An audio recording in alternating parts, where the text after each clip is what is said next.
Wisdom requests a pause.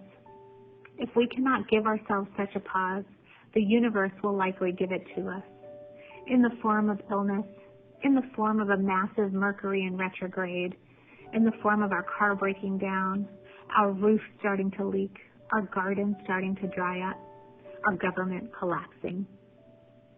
And we find ourselves required to stop, to sit down, to reflect.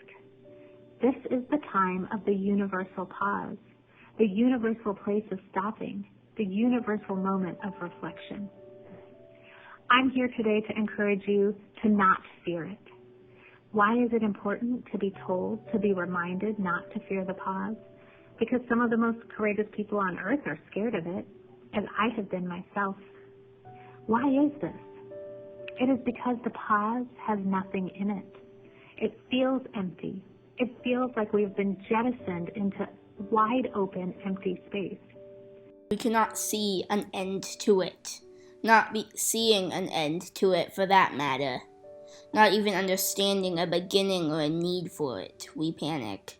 We may decide to make war, for instance, in the moment the universe has given us to reflect. By the time we recover from our hasty activity, 1,000 small children may be lying dead at our feet. Sometimes there's a feeling of not being able to continue. That in this pause, whichever one it is, there is no movement, no encouragement to move at all. As a culture, we are not in the habit of respecting, honoring, or even acknowledging the pause. Now we will have an opportunity to see the cultural resistance to dealing with the pause. We have seen it before, all of our lives actually, the rush to act, the distaste for hesitation, the absolute hatred of spending time in emptiness, what Buddhists refer to as groundlessness, the pause. Let's observe a moment of reflection. Let's give ourselves a pause. Can you imagine how much lighter our hearts would be today? Sometimes, of course, it all seems too much. We've heard enough. We've seen too much. It is hard to bear our own human thickness, our laziness and stupidity, our addiction to our toys, our comfort, our ways of thinking and behaving. Life hears our weariness, and into it begins to pour moments of the pause. We slow down. We can't think. Our hair attracts lint. Our socks don't match. It isn't easy to see that this is a good time. Just this past week, I've suffered from exhaustion.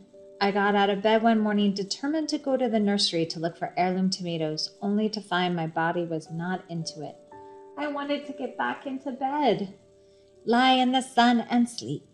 And in the pause of the moment, I thought of the blessing it is to have a home, to be warm and sheltered, and to be cared for. It is possible for everyone on this earth to have this. It is not some distant fantasy. It is a reality. Why? It is the pause that gives us this clarity and this certainty. It is our time of gathering the vision together, of reminding ourselves of what we want for ourselves and how we want the same for everyone. This is the vision that is most in danger of becoming extinct in our time. That what we enjoy and want for ourselves is possible for all. That this is the reality we must work towards. The pause, so brief, if only in retrospect, gives us a wonderful intuitive knowing about abundance. After all, we ourselves were so empty, and now we begin to fill up again. So it is with everything.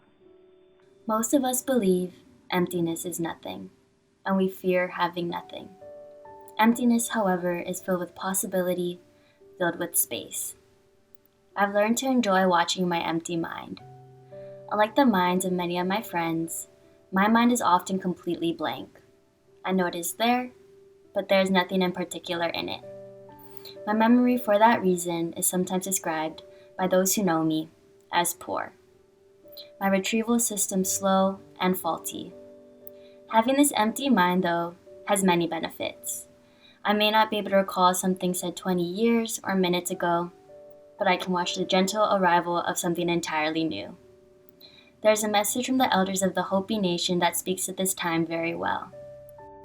We have been telling the people that this is the 11th hour. Now we must go back and tell the people that this is the hour, and there are things to be considered. Where are you living? What are you doing? Are you in right relation? Where is your water or your garden? Is it time to speak your truth? Create your community. Be good to each other. And do not look outside yourself for the leader. This could be a good time. There's a river flowing now very fast. It is so great and swift that they are those who will be afraid. They will try to hold on to the shore. They will feel they are being torn apart, and they will suffer greatly. Know the river has a destination. The elders say we must let go of the shore and push off and into the river. Keep your eyes open and our heart and heads above the water. See who's in there with you and celebrate. At this time in history, we are to take nothing personally, least of all ourselves. For the moment that we do, our spiritual growth and journey comes to a halt. The time of the lone wolf is over. Gather yourselves. Banish the word struggle from your attitude and your vocabulary. All that you do now must be done in a sacred manner and in a celebration. We are the ones we have been waiting for. The time of the lone wolf, capitalism, for instance, is indeed over. It cannot possibly sustain itself without gobbling up the world. That is what we see all around us. The lone wolf is the hungry ghost that can never get enough. We cannot afford him. Know the river has its destination.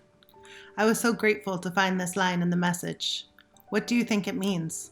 What will our destination be if we no longer have a system that, though rotten, seems at least familiar to use? Where will we be headed if we lose everything we've known? Sit with the Hopi message. Linger over the question, where is your water? And the instruction to know your garden. Consider who will be in the river with you. What does it mean to cease using the word struggle and to think of celebration instead? When I listen to these thoughts, I hear a vast silence advancing over the world as we have known it. And this vast silence is already in motion and on its way. But between its arrival and this moment, the birds are singing.